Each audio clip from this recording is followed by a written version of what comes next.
Hi students, welcome to Virtual Classes 2022 as per Lions School and College. Lions School and College Virtual Classes 2022 তে আমি Rabindra sir তোমাদের স্বাগত জানাচ্ছি।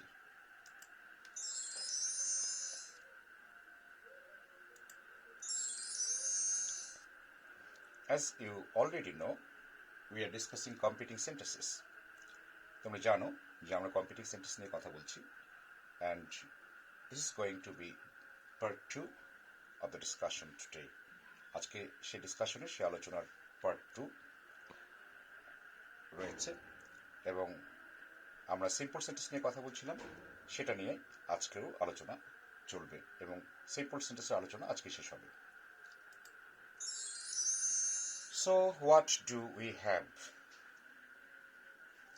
on the menu today? আমরা আজকে কি শিখব? দেখো এখানে 7টা লিস্ট দিয়েছি আমি। প্রথমটা হলো to by প্লাস ভার্বের সঙ্গে ing, উইদাউট ভার্বের সঙ্গে ing, বিফোর ভার্বের সঙ্গে ing, আফটার ভার্বের সঙ্গে ing, using present participle, using perfect participle. আমরা এই 7টা নিয়ম নিয়ে কথা বলবো। আমি রুলসগুলো নিয়ে কথা বলবার আগে একটা বিষয় তোমাদের জানিয়ে রাখি যে আজকে যে সিম্পল সেন্টেন্স বা গত ক্লাস থেকে শুরু আমরা যে সিম্পল সেন্টেন্স নিয়ে কথা বলছি তার কিন্তু একটা উদ্দেশ্য রয়েছে। আমরা এগুলোর মাধ্যমে শুধুমাত্র সিম্পল সেন্টেন্স কমপ্লিট করতেই পারবো না, আমরা যখন সিম্পল কমপ্লেক্স কম্পাউন্ড শিখবো তখন এগুলো কিন্তু ইন্টারডিট করে আমরা সেই সেন্টেন্স চেঞ্জিংয়ের যে কাজটা সেটা করতে পারবো। অনেকের জন্যই সিম্পল কমপ্লেক্স কম্পাউন্ড সেন্টেন্সের যে চেঞ্জিং সেটা খুব কঠিন বিষয়। তোমরা যখন সিম্পল কমপ্লেক্স কম্পাউন্ড সেন্টেন্সগুলোকে আলাদা আলাদা করে তৈরি করতে শিখবে তখন বিষয়টা অনেক সহজ হয়ে যাবে।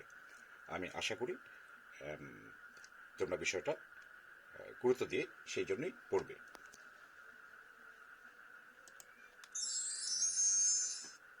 তো আমাদের প্রথম যে নিয়মটা সিম্পল সেন্টেন্স মেকার সেটা হলো টু অ্যান্ড টু। টু এবং টু এর ব্যবহার। আমরা এটা কখন ব্যবহার করব তার ব্যাখ্যা এখানে দেওয়া হয়েছে। Used to express inability for the situation being more than you are capable to handle. এটা তখন আমরা ব্যবহার করি যখন একটা সিচুয়েশন হ্যান্ডেল করার জন্য, সামলানোর জন্য তোমার একটা পরিস্থিতি অনেক বেশি বাইরে, আর কি নিয়ন্ত্রণের বাইরে। হ্যাঁ, তুমি যখন you are not capable to handle something is so more, কিছু একটা এত বেশি যেটাকে তুমি হ্যান্ডেল করতে পারছো না, সেটা বোর্ডম হতে পারে, সেটা একটা ওয়েট হতে পারে। হ্যাঁ, তো এক্সাম্পল দেখো তাহলে বিষয়টা ক্লিয়ার হয়ে যাবে। আই ওয়াজ টু বিজি, আমি এতটাই ব্যস্ত ছিলাম, টু কল ইউ ব্যাক, যে তোমাকে কল করতে পারিনি। এখানে মনে রাখবে এটা কিন্তু না বোধক। কেমন, এখানটা কিন্তু না এর একটা বিষয় রয়েছে। এই সেন্টেন্সটা হ্যাঁ বোধক দেখছি আমরা, কিন্তু মিনিংটা হবে না বোধক। আই ওয়াজ টু বিজি, আমি এতটাই, এই টু হচ্ছে এতটা, আর এটা হচ্ছে এই টুটা হচ্ছে যে পারিনি। তো আই ওয়াজ টু বিজি, আমি এতটাই ব্যস্ত ছিলাম যে টু কল ইউ ব্যাক, যে তোমাকে কল করতে পারিনি। এখানে একটা না রয়েছে কিন্তু। Grandfather is too weak to move out, grandfather is too weak, দাদু এতটাই অসুস্থ যে টু মুভ আউট, তিনি বের হতে পারছেন না বা পারেন না। The bag is too heavy for me to carry, ব্যাগটা আমার জন্য এতটাই ওজনদার যে আমি এটা ক্যারি করতে, বহন করতে পারি না। তাহলে কি হলো, টু কি হচ্ছে, তোমার ইনএবিলিটি এক্সপ্রেস করছে, তোমার অসক্ষমতা প্রকাশ করছে। কখন, কি জন্য, যখন সামথিং ইজ কি সো মোর, যখন কিছু একটা এত বেশি that you can't handle it, যে তুমি এটাকে হ্যান্ডেল করতে পারছো না। হ্যাঁ, so the weather could be too rough for you to go out, এরকম বিষয় আর কি। অর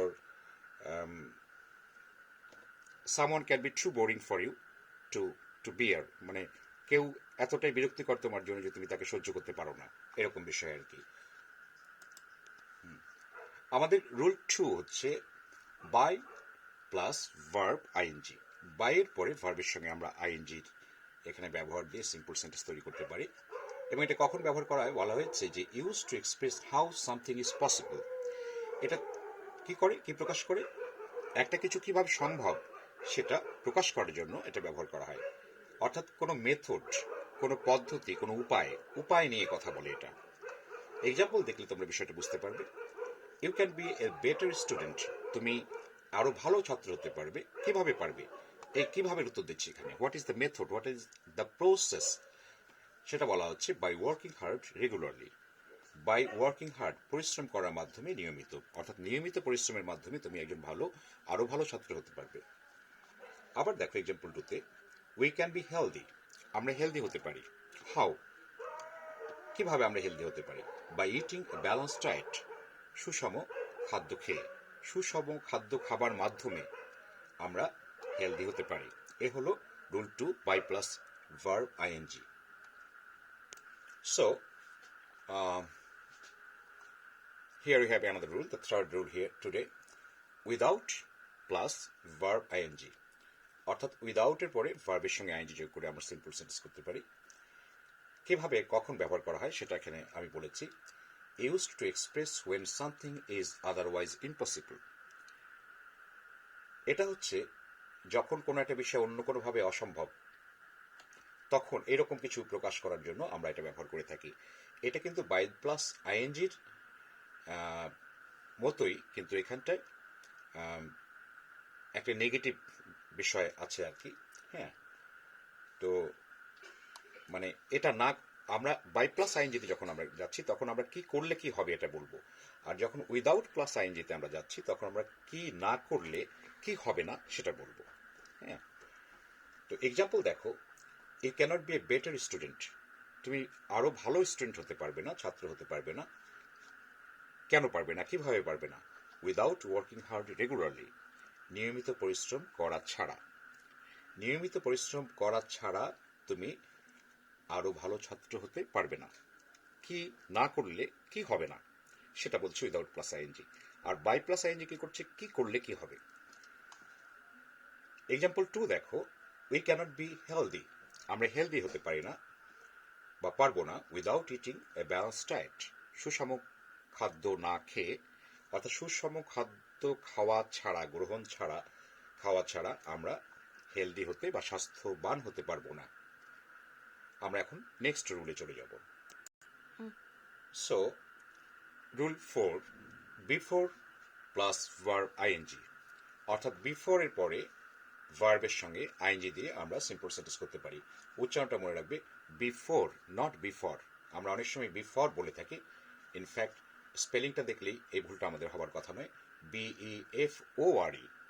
তো বিফোর, এটা আমরা কখন ব্যবহার করছি সেটা এখানে বলে দিয়েছি আমি। Use to express A following action, পরবর্তীতে যে ঘটনা ঘটবে, পরবর্তী যে অ্যাকশন বা পরের যে কাজটা, সেটা ক্ষেত্রে আমরা এটা প্রকাশ করার জন্য এটা ব্যবহার করি, পরের কাজটি প্রকাশ করার জন্য।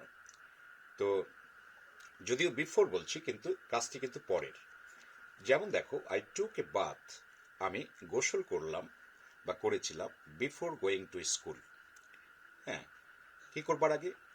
স্কুলে যাবার আগে। স্কুলে যাবার আগে তার মানে স্কুলে আমি গিয়েছি কি পরে, কিন্তু গোসলটা করেছি আগে, তাহলে পরের কাজটি প্রকাশ করছে এটা। আবার দেখো, এটা গোলমেলে মনে হতে পারে, ব্যাখ্যাটা খুব ভালো করে বুঝবে। যে আই টুক এ বাথ, আমি গোসল করলাম বা করেছিলাম, বিফোর গোয়িং টু স্কুল, স্কুলে যাবার আগে।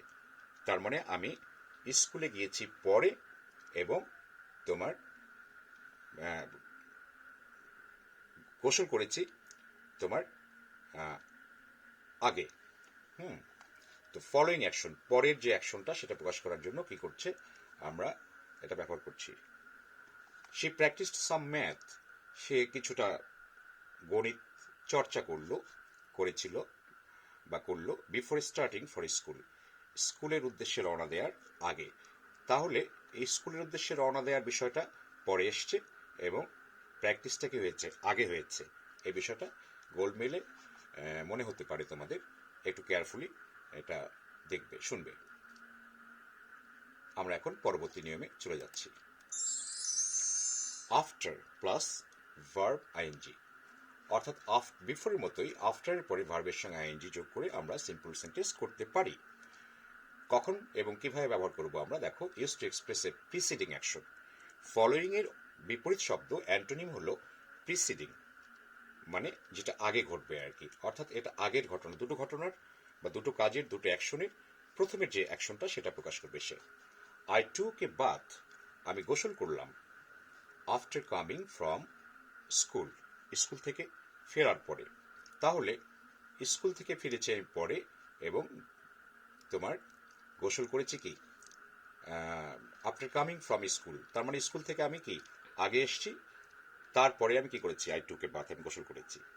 সে প্র্যাকটিস ম্যাথ, সে কি করলো, গণিত চর্চা করলো বা প্র্যাকটিস করলো। After returning home from school, তার মানে রিটার্নিং এর স্কুল থেকে ফেরার পরে সে কি করেছে, ম্যাথ প্র্যাকটিস করেছে। তার মানে হচ্ছে সে স্কুল থেকে আগে ফিরেছে, প্রিসিডিং অ্যাকশন আগে ফেরাটা, এবং প্র্যাকটিসটা হচ্ছে পরে। হ্যাঁ, এই দুটো একটু গোলমেলি মনে হতে পারে, তোমরা খুব ভালো করে বিষয়টা বুঝবে। আমাদের সপ্তম রুলের সিক্সথ রুল হচ্ছে এটা, ইউজিং প্রেজেন্ট পার্টিসিপল। তোমরা হয়তো জানো যে ভার্বের সঙ্গে আইএনজি যোগ করলে সেটা প্রেজেন্ট পার্টিসিপল হয়। সেটা ক্ষেত্রে বিশেষে জিরান্ড হতে পারে, কিন্তু আমরা এখানে প্রেজেন্ট পার্টিসিপল নিয়ে কথা বলছি। তো এটা কখন আমরা ব্যবহার করছি, use to express preceding action. এটাও কিন্তু সেই আগের পঞ্চম নিয়মের মতোই, প্রিসিডিং অ্যাকশন, আগের অ্যাকশন প্রকাশ করার জন্য। হ্যাঁ, যে ঘটনাটা আগে ঘটবে সেটার ক্ষেত্রে আমরা প্রেজেন্ট পার্টিসিপল ব্যবহার করবো দুটো কাজের মধ্যে। টেকিং দ্য বাথ, গোসল করার পরে। আই ওয়েন্ট টু স্কুল, আমি স্কুলে গেলাম। তাহলে গোসলটা আমি আগে করেছি, এটা preceding action. I went to school, আমি স্কুলে গেছি পরে। ডুইং সাম ম্যাথ, কিছুটা গণিত চর্চা করে। সে ওয়েন্ট টু স্কুল, সে স্কুলে গেল। তার মানে সে ম্যাথটা আগে করেছে এবং কি স্কুলে পরে গিয়েছি। আমরা প্রেজেন্ট পার্টিসিপল ব্যবহার করছি এই প্রিসিডিং অ্যাকশনের ক্ষেত্রে। দুটো কাজের একটা আগে হয়েছে, একটা পরে হয়েছে। প্রথমের কাজটা হচ্ছে প্রিসিডিং অ্যাকশন এবং পরের যে কাজটা সেটা হচ্ছে ফলোয়িং অ্যাকশন। হ্যাঁ, আমরা এখন আমাদের সর্বশেষ যে নিয়ম, রুল 7-এ চলে যাব।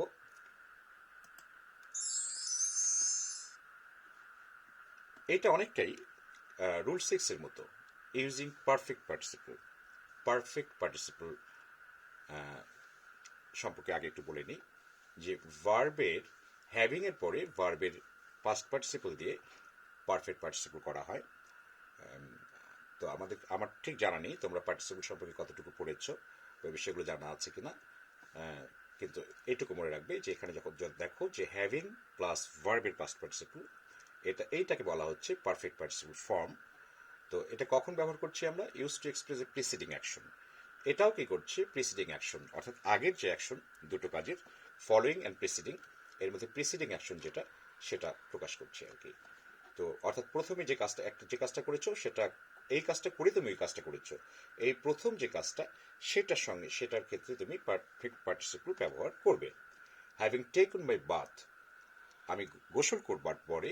আই ওয়েন্ট টু স্কুল, আমি স্কুলে গেলাম। হ্যাভিং ডান সাম ম্যাথ, খানিকটা ম্যাথ করার পরে, চর্চা করার পরে। শি ওয়েন্ট টু স্কুল, সে স্কুলে গেল। দ্য সান হ্যাভিং সেট, সূর্যাস্তের পরে। উই রিটার্নড হোম, আমরা বাড়িতে ফিরলাম।